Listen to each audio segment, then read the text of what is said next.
काल अदानी पवार साहेबांना रात्री भेटून गेले, त्यामुळे एक वेगळ्या चर्चा होती।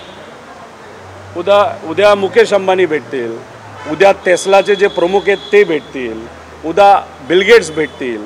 मग आपण असं म्हणणार का की पवार साहेब आता अमेरिकेमध्ये पार्टी उभी करतायत, चालू करतायत? असं नसतं।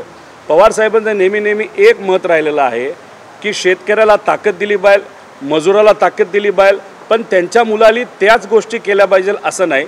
कुठल्या तरी चांगल्या कंपनीमध्ये नोकरी केली पाहिजे। आता नोकरी कोण देतं तर सरकार देतं, पण सगळ्यात जास्त नोकरी ह्या प्रायव्हेट कंपन्या देतात। अडाणी साहेब या जगात खूप मोठे व्यावसायिक आहेत, त्यामुळे त्या बाबतीतली चर्चा कदाचित अडाणी साहेबांची आणि साहेबांची झाली असावी। बाबांनो, गुजरातमध्ये सगळ्या इन्व्हेस्टमेंट करू नका, महाराष्ट्रात इन्व्हेस्टमेंट करा, ही भूमिकासुद्धा असावी, म्हणून ते भेटले असावेत असं आपल्याला म्हणावं लागेल।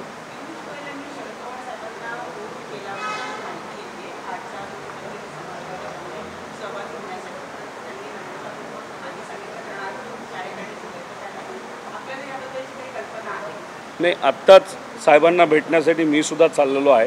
तिथं गेल्यानंतर त्या बाबतीत काय कळलं तर, पण हे जे काही महत्त्वपूर्ण चर्चा असतात त्याच्यात आमच्यासारखे लहान कार्यकर्ते इन्व्हॉल्व नसतात, त्यामुळे मला त्या बाबतीत काय सांगता येणार नाही। पण कोणी खासदार उपस्थित राहणार आहे शपथविधीला आपल्या पक्षात? माझं एक व्यक्तिगत मत आहे की ठीक आहे, NDA सरकार आहे, ते तिथं त्यांचा कार्यक्रम NDA म्हणून घेत आहेत, आणि NDA म्हणून तो कार्यक्रम तिथं घेतला जात असेल तर इंडिया आघाडीच्या कुठल्याही खासदाराला तिथं जाऊ नये असं कार्यकर्ता म्हणून माझ्यासारखेला तरी वाटतं।